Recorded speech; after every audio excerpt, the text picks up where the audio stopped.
Bonjour, bonjour et bienvenue dans ce nouveau live de Planétéo. Je suis Théo et je vous accueille aujourd'hui sur ma planète pour un nouveau live de lecture. Et oui, aujourd'hui, et si on lisait Le Grand Maulne écrit par Alain Fournier. C'est notre septième live sur cette œuvre, si je ne m'abuse, septième épisode. Si vous me regardez en rediffusion sur YouTube, comme d'habitude, pardon, vous trouverez dans la barre de lecture de la vidéo ainsi que dans la description de la vidéo des timecodes qui vous permettront de passer l'introduction, de passer les pauses si j'en faisais durant la lecture, et d'aller directement au chapitre qui vous intéresse. Ça peut vous servir également de marque-page, pourquoi pas, si vous voulez picorer la vidéo en plusieurs fois. Et vous trouverez, comme d'habitude, sur ma chaîne, dans l'onglet playlist, la playlist bien nommée Et si on lisait Le Grand Maulne, pour avoir les épisodes précédents et les épisodes à venir. Voili, voilou. Bonjour pour l'heure à ceux qui me rejoignent en live. Bonjour Lord Sith, j'espère que tu vas bien. Bon vendredi, en effet, en effet. En effet, il fut bon pour le moment. Il fut bon pour le moment, j'espère que ça va continuer sur cette tonalité. Et j'ai l'impression que ça fait 1000 ans que j'ai pas fait de live, alors qu'en fait ça fait une grosse semaine. Mais c'est vrai que je m'étais vraiment mis en tête d'en faire 2 par semaine et que depuis que je vous ai dit ça n'est pas arrivé une seule fois. Hem, je croise fort les doigts que la tendance, change, s'inverse, dans les temps à venir parce que je vais pas entrer dans le détail de fou parce que ce sont des choses qu'on dit pas, je pense. Bref, mais en tout cas, disons que, il y avait des choses qui me préoccupaient pas mal ces temps-ci, et que la situation devrait normalement se stabiliser, devrait normalement, on va dire on a passé le plus dur, on a passé le plus dur, et normalement, maintenant la situation devrait se stabiliser. Je devrais retrouver une routine un peu plus gérable et un peu moins, imprévue, pleine d'imprévus, je dirais. Hem, ce qui fait que je vais certainement pouvoir mieux prévoir, quand est-ce que j'aurai du temps pour live ou non et ainsi de suite. Mieux organiser mon emploi du temps. Hem, donc voilà, j'ai bon espoir. J'ai bon espoir que, dans les semaines à venir, enfin, je puisse faire ce dont je vous avais parlé, c'est-à-dire de passer à 2 lives par semaine. 2 lives un peu plus courts, mais 2 lives, par semaine pour qu'on avance quand même davantage dans la lecture. J'ai l'impression que le grand môle, on y est quand même depuis un sacré bout de temps et j'aimerais bien avancer. Surtout que après la lecture du grand môle, je commence à avoir des belles idées, je pense, pour les prochaines lectures.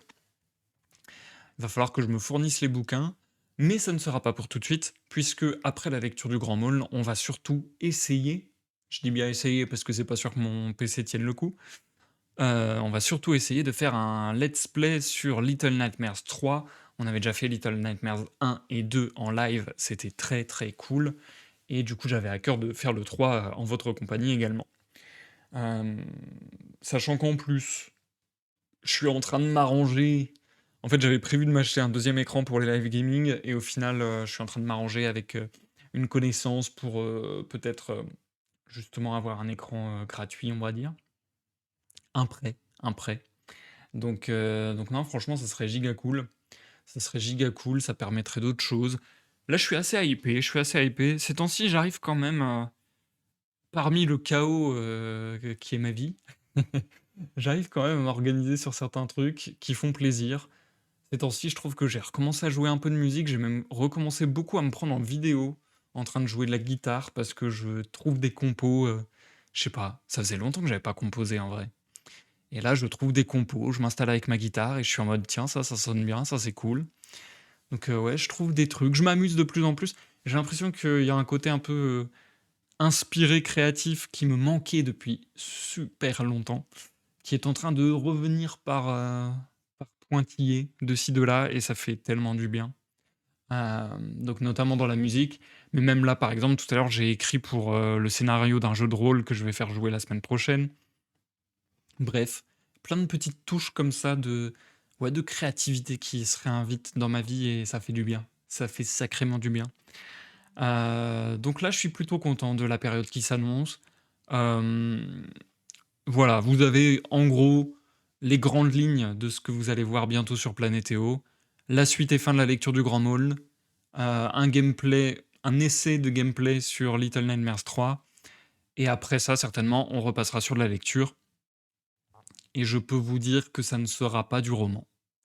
Je vais pas rentrer plus dans le détail, je vous laisse imaginer, mais a priori, ce que j'ai envie de faire, ce sera pas du roman.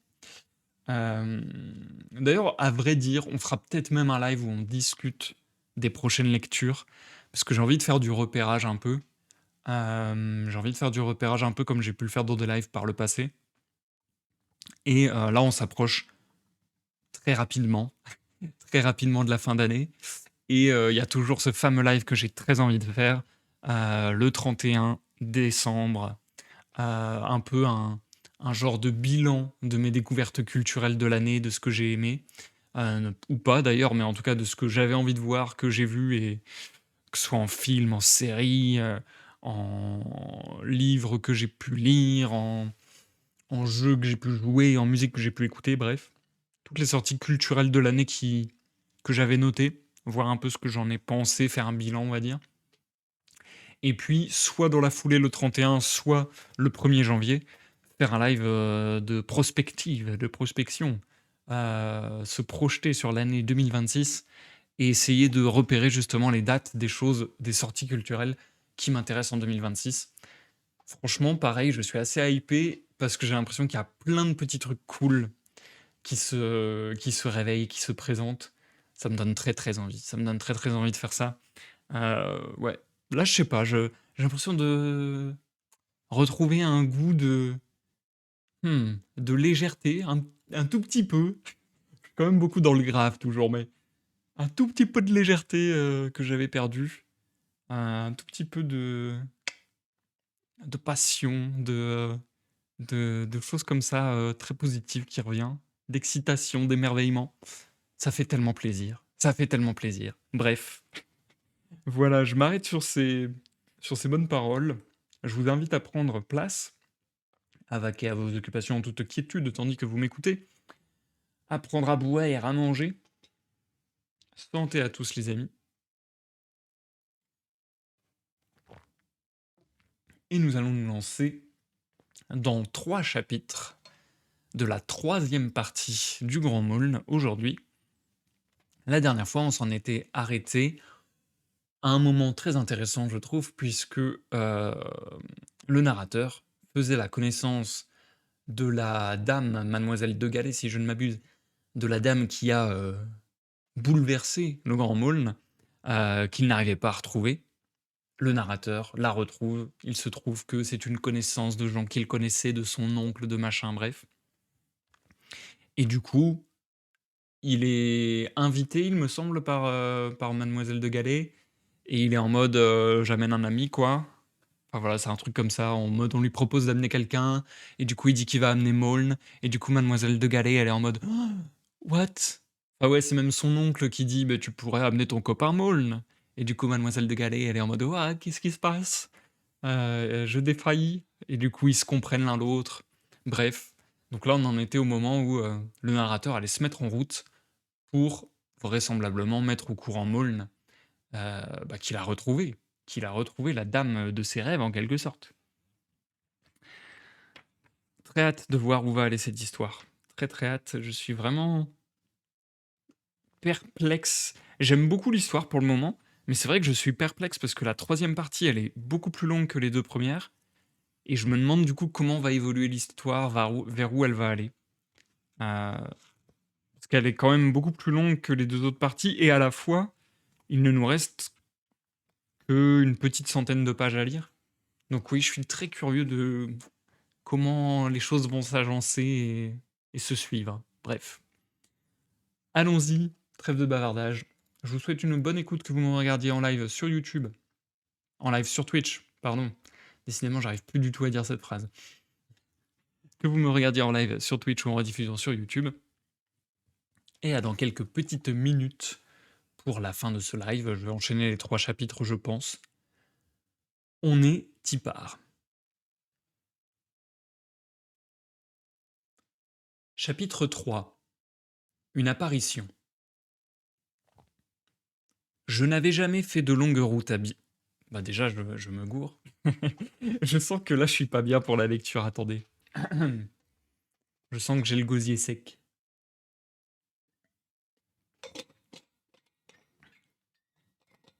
Je sais pas pourquoi je sens que la lecture, elle va être grave dure aujourd'hui. Faut que je me mette dans les conditions. Allez, allez. Ça va y aller, ça va le faire. Je déteste me tromper sur la première phrase, donc faut que je reprenne bien. Allez, c'est bon, je suis concentré. Chapitre 3. Une apparition. Je n'avais jamais fait de longues courses à bicyclette. Celle-ci était la première. Mais, depuis longtemps, malgré mon mauvais genou, en cachette, Jasmin m'avait appris à monter. Si déjà pour un jeune homme ordinaire, la bicyclette est un instrument bien amusant, que ne devait-elle pas sembler à un pauvre garçon comme moi, qui naguère encore traînait misérablement la jambe, trempé de sueur, dès le 4e kilomètre. Du haut des côtes, descendre et s'enfoncer dans le creux des paysages.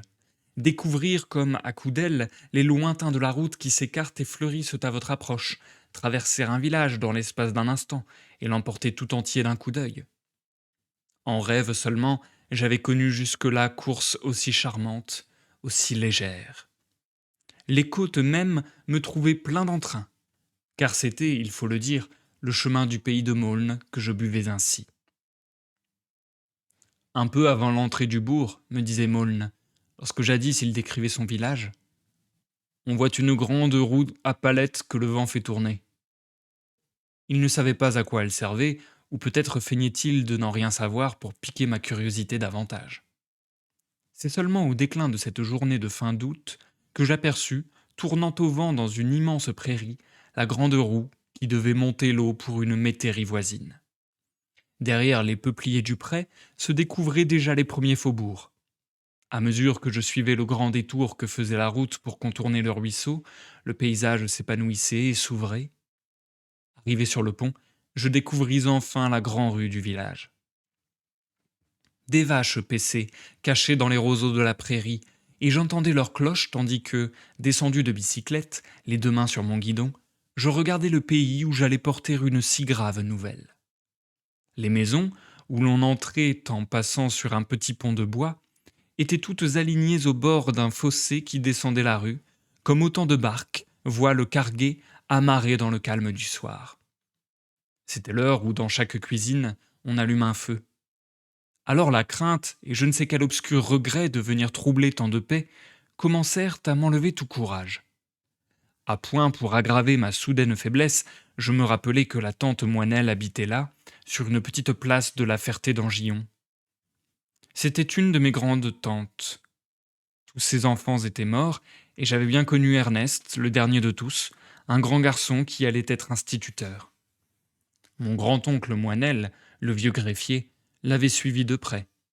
Et ma tante était restée toute seule, dans sa bizarre petite maison, où les tapis étaient faits d'échantillons cousus, les tables couvertes de coques, de poules et de chats en papier, mais où les murs étaient tapissés de vieux diplômes, de portraits de défunts, de médaillons en boucles de cheveux morts.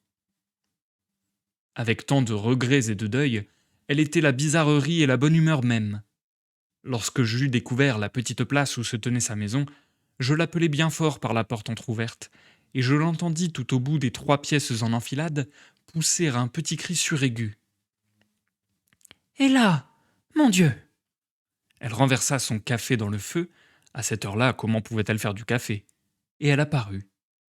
Très cambrée en arrière, elle portait une sorte de chapeau capote capeline sur le faîte de la tête, tout en haut de son front immense et cabossé, où il y avait de la femme mongole et de la Hottentote. Et elle riait à petits coups, montrant le reste de ses dents très fines. Mais tandis que je l'embrassais, elle me prit maladroitement, hâtivement, une main que j'avais derrière le dos.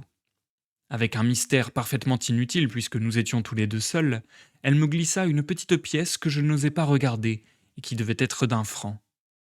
Puis, comme je faisais mine de demander des explications ou de la remercier, elle me donna une bourrade en criant « Va donc! Ah, je sais bien ce que c'est !» Elle avait toujours été pauvre, toujours empruntant, toujours dépensant.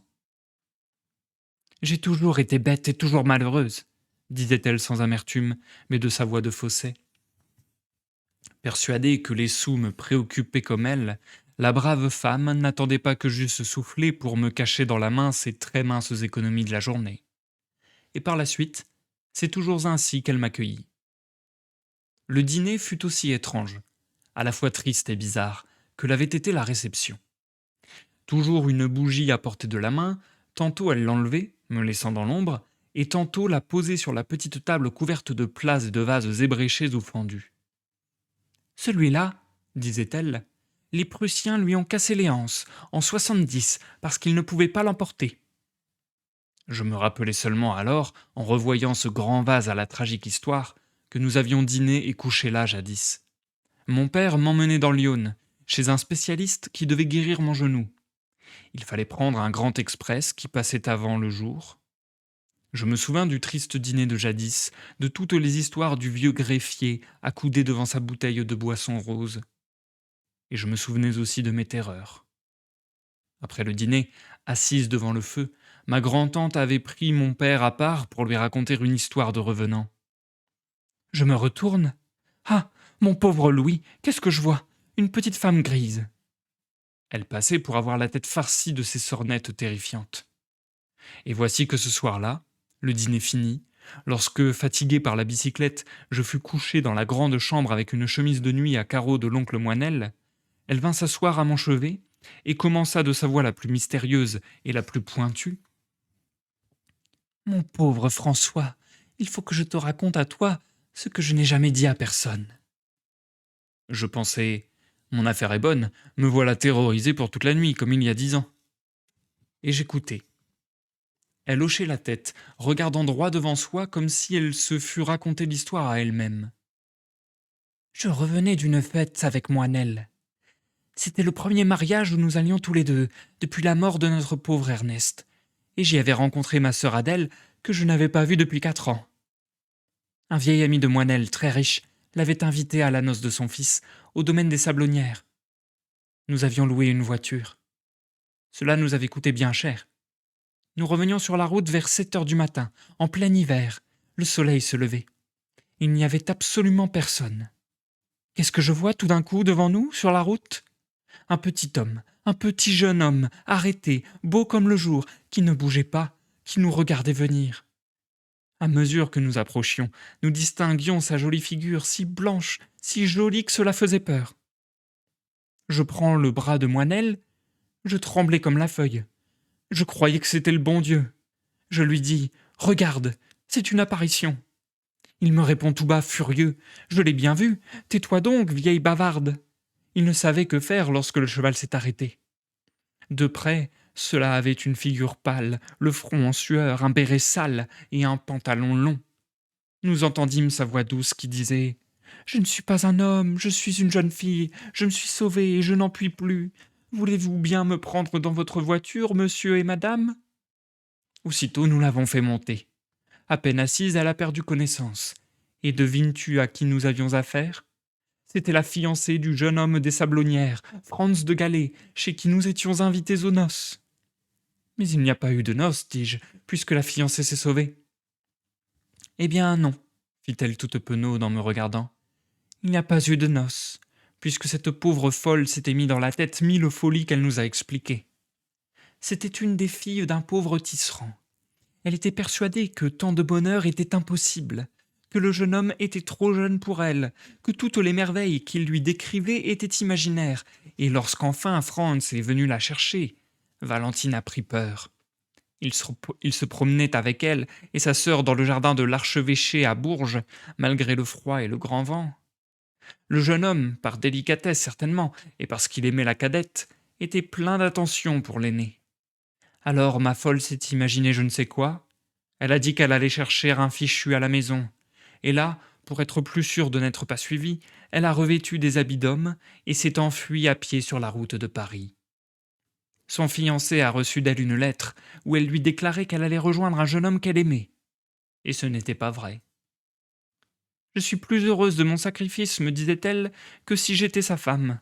Oui, mon imbécile, mais en attendant, il n'avait pas du tout l'idée d'épouser sa sœur. Il s'est tiré une balle de pistolet. On a vu le sang dans le bois. mais on n'a jamais retrouvé son corps. Et qu'avez-vous fait de cette malheureuse fille? Nous lui avons fait boire une goutte d'abord, puis nous lui avons donné à manger, et elle a dormi auprès du feu quand nous avons été de retour. Elle est restée chez nous une bonne partie de l'hiver. Tout le jour, tant qu'il faisait clair, elle taillait, cousait des robes, arrangeait des chapeaux et nettoyait la maison avec rage. C'est elle qui a recollé toute la tapisserie que tu vois là. Et depuis son passage, les hirondelles nichent dehors. Mais le soir, à la tombée de la nuit, son ouvrage fini, elle trouvait toujours un prétexte pour aller dans la cour, dans le jardin ou sur le devant de la porte, même quand il gelait à pierre fendre. Et on la découvrait là debout, pleurant de tout son cœur. Eh bien, qu'avez-vous encore, voyons? Rien, madame Moinelle. Et elle rentrait. Les voisins disaient: Vous avez trouvé une bien jolie petite bonne, madame Moinelle. Malgré nos supplications, elle a voulu continuer son chemin sur Paris, au mois de mars. Je lui ai donné des robes qu'elle a retaillées. Moinelle lui a pris son billet à la gare et donné un peu d'argent. Elle ne nous a pas oubliés. Elle est couturière à Paris, auprès de Notre-Dame. Elle nous écrit encore pour nous demander si nous ne savons rien des sablonnières. Une bonne fois, pour la délivrer de cette idée, je lui ai répondu que le domaine était vendu, abattu, le jeune homme disparu pour toujours et la jeune fille mariée. Tout cela doit être vrai, je pense. Depuis ce temps, ma Valentine écrit bien moins souvent. Ce n'était pas une histoire de revenants que racontait la tante Moinelle de sa petite voix stridente si bien faite pour les raconter. J'étais cependant au comble du malaise. C'est que nous avions juré à Franz le bohémien de le servir comme des frères, et voici que l'occasion m'en était donnée. Or, était-ce le moment de gâter la joie que j'allais porter à Maulne le lendemain matin et de lui dire ce que je venais d'apprendre? À quoi bon le lancer dans une entreprise 1000 fois impossible? Nous avions en effet l'adresse de la jeune fille, mais où chercher le bohémien qui courait le monde? Laissons les fous avec les fous, pensai-je. Delouche et Boujardon n'avaient pas tort. Que de mal nous a fait ce Franz romanesque? Et je résolus de ne rien dire tant que je n'aurais pas vu marier Augustin Maulne et mademoiselle de Galais. Cette résolution prise, il me restait encore l'impression pénible d'un mauvais présage, impression absurde, que je chassais bien vite. La chandelle était presque au bout, un moustique vibrait, mais la tante Moinelle, la tête penchée sous sa capote de velours qu'elle ne quittait que pour dormir, les coudes appuyés sur ses genoux, recommençait son histoire. Par moments, elle relevait brusquement la tête et me regardait pour connaître mes impressions, ou peut-être pour voir si je ne m'endormais pas. À la fin, sournoisement, la tête sur l'oreiller, je fermai les yeux, faisant semblant de m'assoupir. Allons, tu dors, fit-elle d'un ton plus sourd et un peu déçu. J'eus pitié d'elle et je protestai. Mais non, ma tante, je vous assure. Mais si, dit-elle, je comprends bien d'ailleurs que tout cela ne t'intéresse guère. Je te parle là de gens que tu n'as pas connus. Et lâchement, cette fois, je ne répondis pas.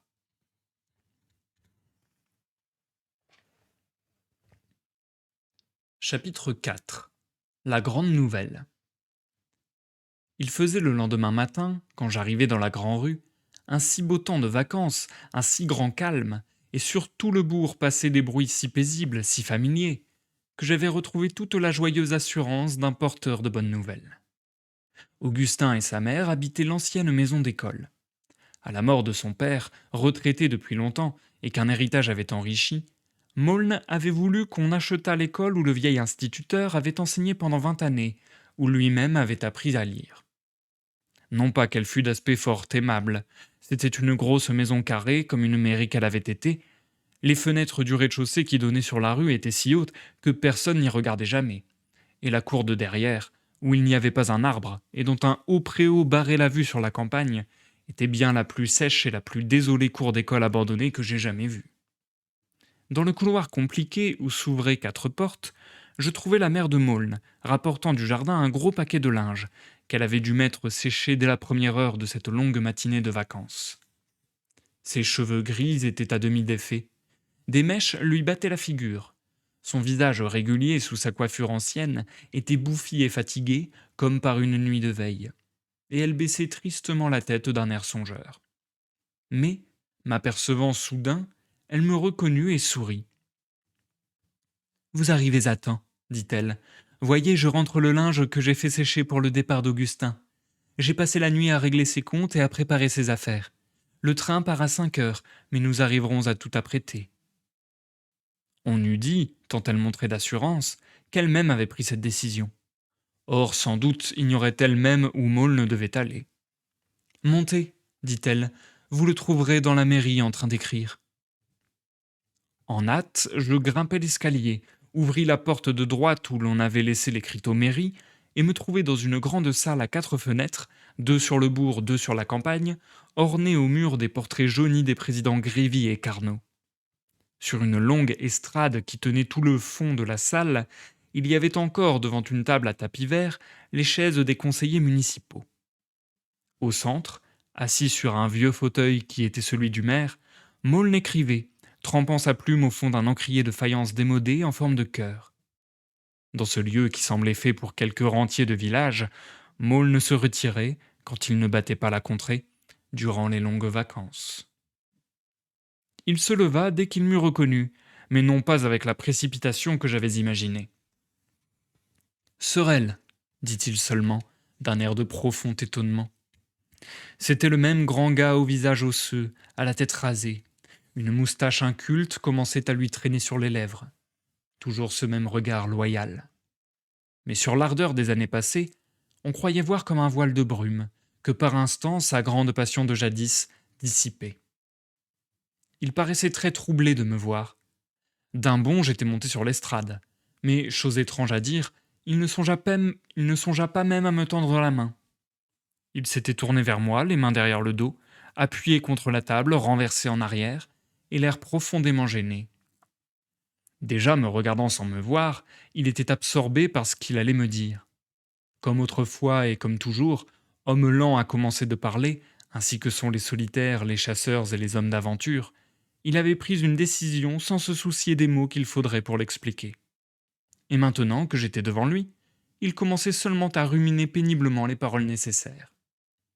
Cependant, je lui racontais avec gaieté comment j'étais venu, où j'avais passé la nuit et que j'avais été bien surpris de voir Madame Maulne préparer le départ de son fils. Ah, elle t'a dit, demanda-t-il. Oui, ce n'est pas, je pense, pour un long voyage. Si, un très long voyage. Un instant décontenancé, sentant que j'allais tout à l'heure d'un mot réduire à néant cette décision que je ne comprenais pas, je n'osais plus rien dire et ne savais par où commencer ma mission. Mais lui-même parla enfin, comme quelqu'un qui veut se justifier. Sorel, dit-il, tu sais ce qu'était pour moi mon étrange aventure de Sainte-Agathe. C'était ma raison de vivre et d'avoir de l'espoir. Cet espoir-là perdu, que pouvais-je devenir? Comment vivre à la façon de tout le monde? Eh bien, j'ai essayé de vivre là-bas, à Paris, quand j'ai vu que tout était fini et qu'il ne valait plus même la peine de chercher le domaine perdu. Mais un homme qui a fait une fois un bond dans le paradis, comment pourrait-il s'accommoder ensuite de la vie de tout le monde? Ce qui est le bonheur des autres m'a paru dérision. Et lorsque sincèrement, délibérément, j'ai décidé un jour de faire comme les autres, ce jour-là j'ai amassé du remords pour longtemps. Assis sur une chaise de l'estrade, la tête basse, l'écoutant sans le regarder, je ne savais que penser de ces explications obscures. Enfin, dis-je, Maulne, explique-toi mieux. Pourquoi ce long voyage? As-tu quelque faute à réparer? Une promesse à tenir? Eh bien, oui, répondit-il. Tu te souviens de cette promesse que j'avais faite à Franz? Ah, fis-je, soulagé. Il ne s'agit que de cela. De cela, et peut-être aussi d'une faute à réparer. Les deux en même temps. Suivit un moment de silence pendant lequel je décidai de commencer à parler et préparer mes mots. Il n'y a qu'une explication à laquelle je crois, dit-il encore.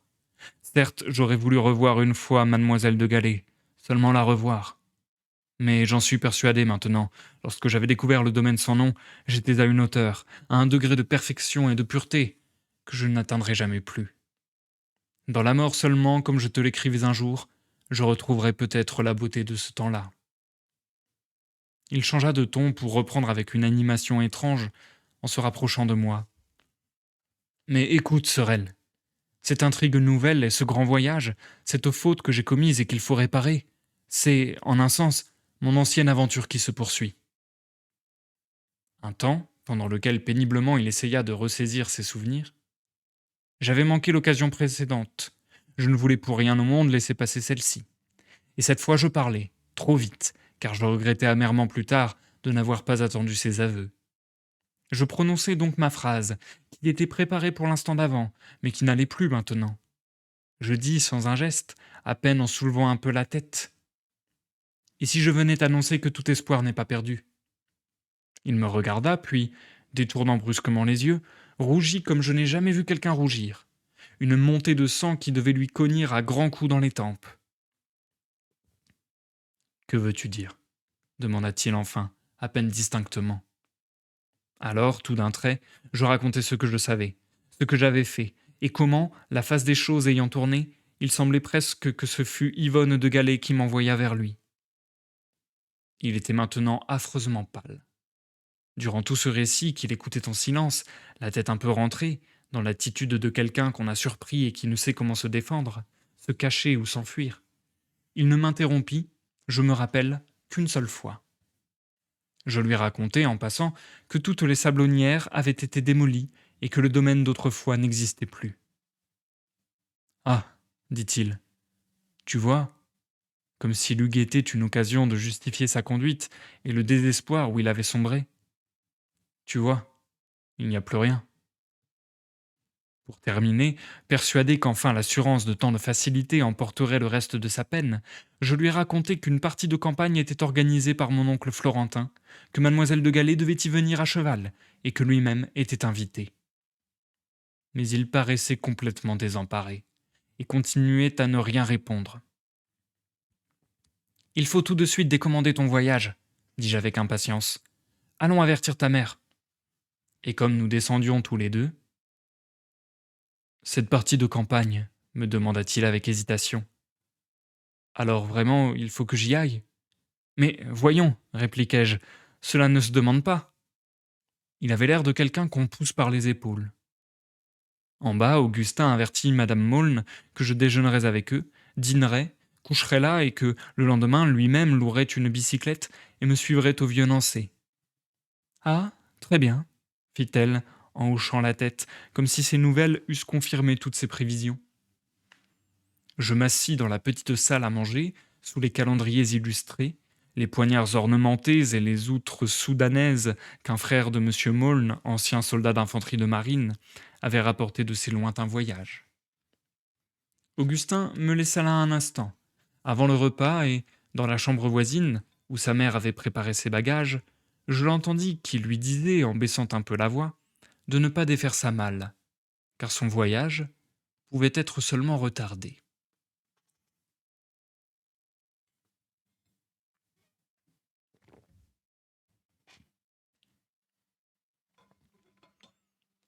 Chapitre 5. La partie de plaisir. J'eus peine à suivre Augustin sur la route du vieux Nancy. Il allait comme un coureur de bicyclette. Il ne descendait pas aux côtes.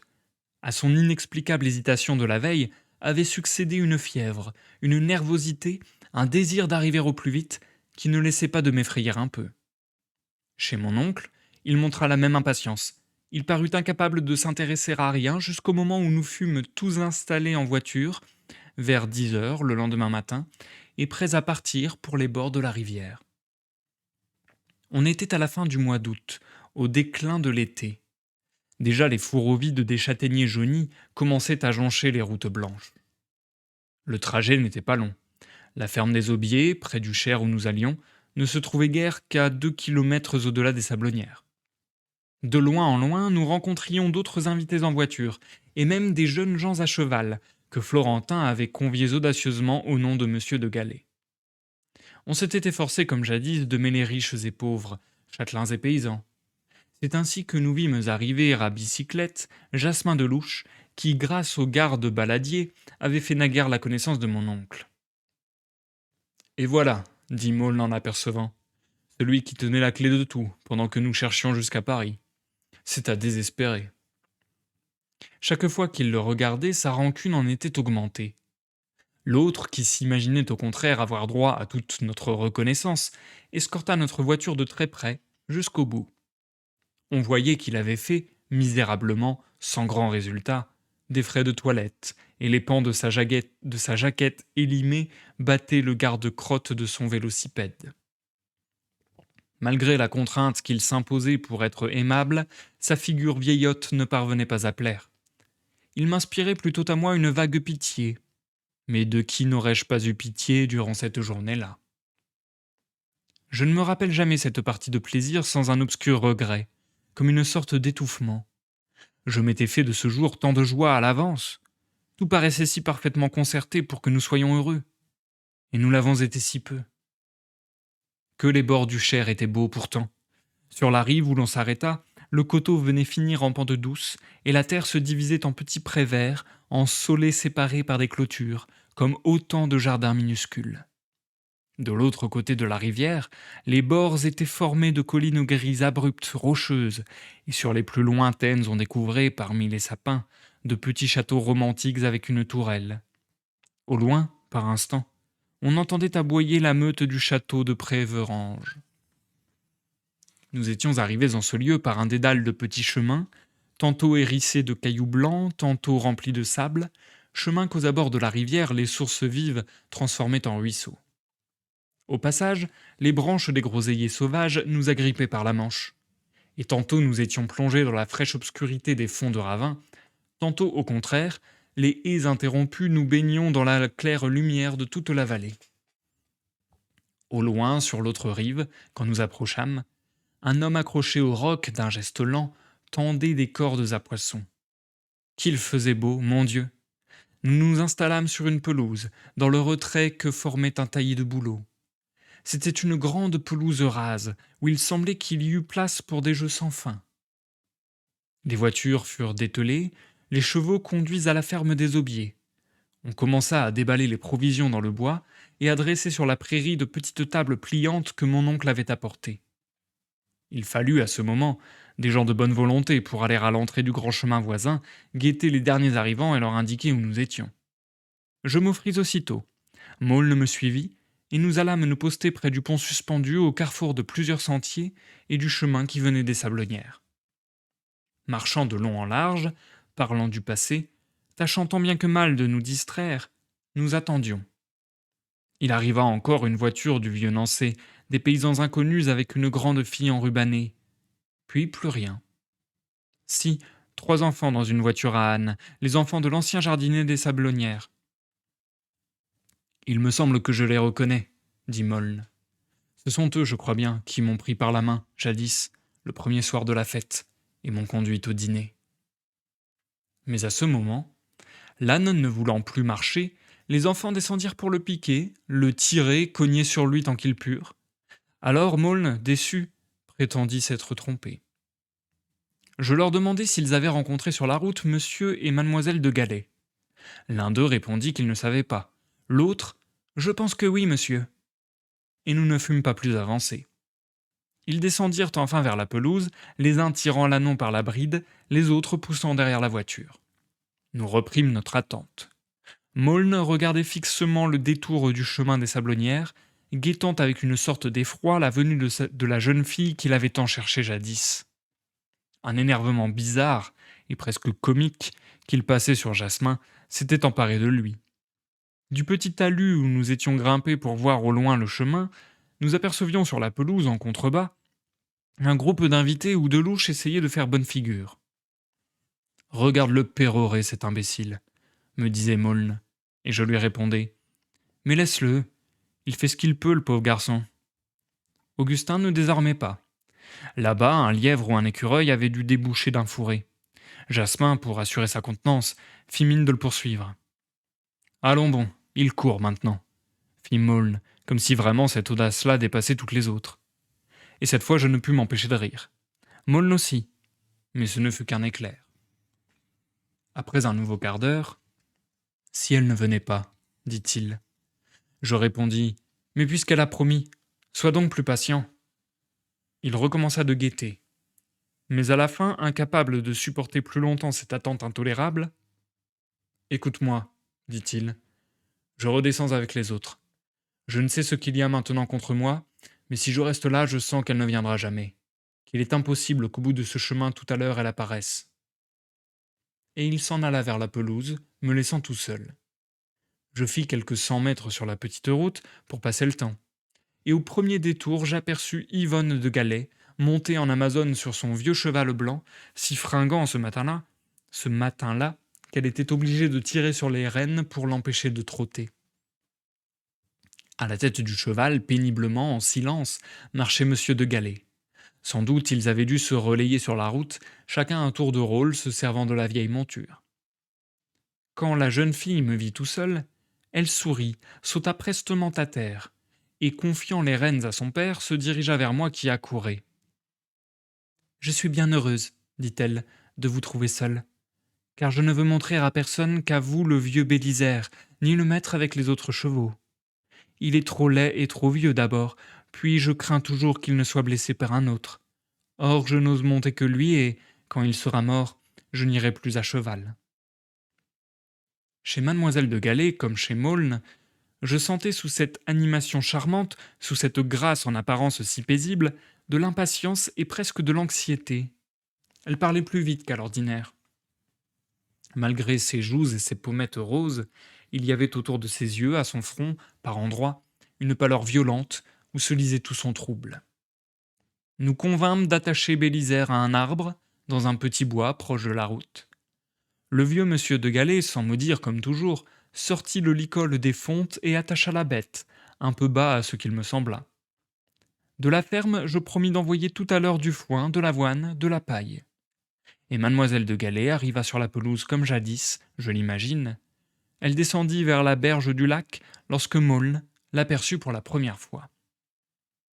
Donnant le bras à son père, écartant de sa main gauche le pan du grand manteau léger qui l'enveloppait, elle s'avançait vers les invités, de son air à la fois si sérieux et si enfantin.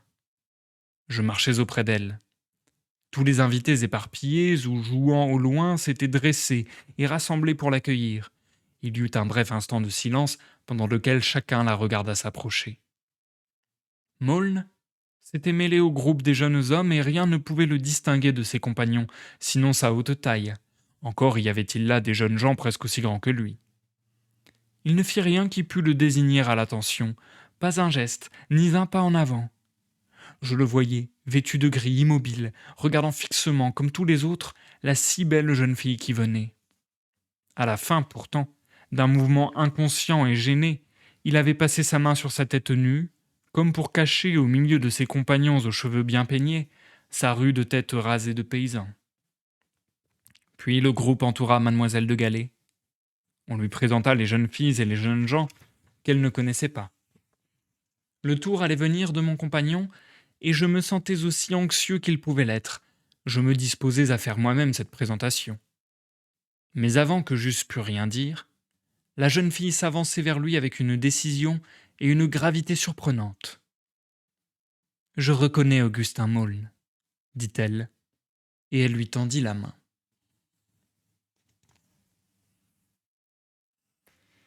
Et c'est la fin du chapitre 5 de la 3e partie. Ce sera donc également la fin de la lecture pour aujourd'hui. Nous passons à l'outro du live, les amis. Eh bien, aujourd'hui, on s'arrête sur un gros cliffhanger. Un gros cliffhanger. En même temps, spoiler, le chapitre 6 a le même titre que le chapitre 5, à savoir la partie de plaisir. La partie de plaisir fin, pour être précis. Donc clairement, on va être sur la suite directe, et puis là, on s'arrête en pleine action, de façon, voilà. Ça y est, ça met le guac, ça met le gros... Mais que va-t-il se passer? Que va-t-il se passer, surtout que ce soit Maulne ou que ce soit Mademoiselle de Galais, d'après le narrateur, ils ont des réactions étonnantes, ils sont anormalement stressés, anxieux. Même Maulne, là, on voit que il est passé d'être un peu, comment dire, l'élan de vie et d'aventure dans l'idée du narrateur en tout cas, de sa jeunesse, à, je dirais presque quelqu'un de craintif en fait. Là, il est vraiment anxieux, il est vraiment craintif, ouais. À se dire: «Mais en fait, c'est pas possible, je veux pas la revoir, tu me fais, quelque part, tu me ramènes à un rêve qui a déjà été, brisé et du coup, j'arrive plus à y croire» et cetera. Enfin, je trouve qu'il y a quelque chose dans la personnalité de Maulne d'assez touchant, et dramatique, quoi. Enfin, tragique plutôt. Heu Ça fait vraiment le personnage, heu, brisé quelque part par le bonheur, quoi. Brisé par le bonheur comme il le dit lui-même, en fait, bah, à partir du moment où j'ai déjà connu, une bribe de paradis, une parenthèse de bonheur, comment me satisfaire du bonheur, lambda, de tout le monde après ça, quoi? Donc du coup, bah, là, il veut plus y croire, quoi, il veut plus y croire et aussi, je pense, vu ses réactions, tout fait sens, en fait. Là, on a eu un peu les révélations, avec la tante. D'ailleurs, j'ai beaucoup aimé le chapitre avec la tante du narrateur, même si à un moment en même temps, je me dis: «C'est un peu gros», on va dire. C'est un peu des grosses ficelles que, comme par hasard, le narrateur, il a un oncle qui connaisse de Galets, il a une tante qui connaisse aussi d'autres choses de l'histoire et du coup, c'est vraiment, toute la famille du narrateur qui lui donne des informations qui se croisent, qui se mêlent pour reformer l'histoire. Je suis en mode: «Ouais, c'est un peu gros, c'est un peu, cousu de fil blanc», voilà, ça fait un peu, ouais, grosse ficelle, quoi. Admettons, mais en tout cas, le passage, de révélation, on va dire, avec la mystérieuse tante qui lui raconte une histoire, d'apparition, presque fantomatique et cetera, très intéressant et du coup, ça nous amène sur ce truc de on le savait déjà, mais on s'en doutait même, déjà très fortement. Mais, du coup, ça recoupe l'histoire, du tout début du roman entre guillemets, à savoir que, hem, le bohémien, est Franz de Gallet et que du coup quelque part, Franz de Gallet et le Grand Maulne, ben, ont un intérêt commun pour mademoiselle de Gallet, ce qui peut les mettre en compétition, on va dire, ou enfin voilà, ce qui peut les mettre en froid aussi, enfin bref. Et c'est pour ça aussi, on le devine, a priori, que, Maulne est si mal, parce que je pense qu'il a découvert ce fait-là et que c'est ça le «l'erreur qu'il veut réparer» entre guillemets. Je pense qu'il veut retrouver le bohémien pour, quelque part «s'excuser» entre guillemets de la faute qu'il aurait commis auprès de lui, en cherchant à retrouver mademoiselle de Gallet et à attirer son amour et ainsi de suite. Je crois que c'est un truc comme ça, quoi. Je crois que c'est un truc comme ça qui est en train de se passer. Du coup, un peu, on va dire, un peu triangle amoureux en quelque sorte et et du coup, ça rebat les cartes aussi, d'autant plus sur quelle va être la suite de l'histoire, quel va être le dénouement. Je suis vraiment paumé là-dessus. Je suis vraiment paumé et je suis vraiment très, très, assez perplexe, et assez, curieux de voir comment ça va se résoudre tout ça. J'ai l'impression qu'on va vers un amour impossible, en fait. J'ai l'impression qu'on va vers un amour impossible et que Maulne, voire peut-être Mademoiselle de Gallet ou voire les 2 ne vont pas se permettre l'un l'autre, leur amour en quelque sorte. J'ai l'impression qu'on part sur un truc comme ça, mais mystère. Je ne sais pas du tout où ça va aller, on va le découvrir. Heu et là, pour le coup, on va le découvrir, assez rapidement puisque logiquement, à la prochaine lecture, on prendra directement la suite de leurs retrouvailles et on verra bien quelles sont leurs, réactions premières. Ça va être assez intéressant. Ça va être assez intéressant. Déjà, rien que le fait que mademoiselle de Gallet, elle ait reconnu Augustin Maulne directement sans qu'on ait besoin de lui présenter et cetera. Rien que ça prouve bien que, malgré une sorte de d'indifférence feinte qu'elle avait, hem, bah, elle, regrette en quelque sorte de l'avoir laissé s'en aller et cetera, comme on l'avait vu, précédemment. Bref, j'aime beaucoup, cette histoire, je la trouve agréable. Je trouve qu'elle se lit bien, je trouve qu'elle est bien construite, même si je dis un peu cousu de fil blanc et un peu trop ah bah, comme par hasard, toute la famille du narrateur a des choses à lui apprendre sur ce qui se passe. Dans l'absolu, ça reste agréable à lire, j'ai trouvé le passage, j'ai trouvé le passage, de l'histoire de l'apparition, racontée par la tante bien sympathique.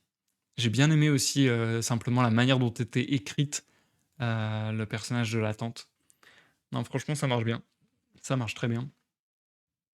Allez, sur ce, je ne vais pas faire plus long parce que j'ai à cœur que ces lives, présentent, plus de lecture que de parlotte, n'est-ce pas? Si vous m'avez regardé en rediffusion sur YouTube, comme d'habitude, n'hésitez pas à laisser un like ou un dislike selon votre appréciation de la vidéo. N'hésitez pas à la partager, à vous abonner, à la commenter. N'hésitez pas à me suivre sur les réseaux Facebook, Twitter et Discord. C'est là où je préviens à chaque fois que je pars en live. Et ma foi, ça sera tout pour aujourd'hui. À très vite, je l'espère, pour la suite. Je vais vraiment, au grand minimum, essayer de continuer à faire un live par semaine. Et j'espère pouvoir assez rapidement passer à 2. Donc voilà, tenez-vous au courant sur les réseaux quand je déboule en live. Allez, bonne fin de semaine à tous, bon samedi dimanche, et à tout vite pour de nouvelles lectures ou de nouvelles aventures. Bye bye.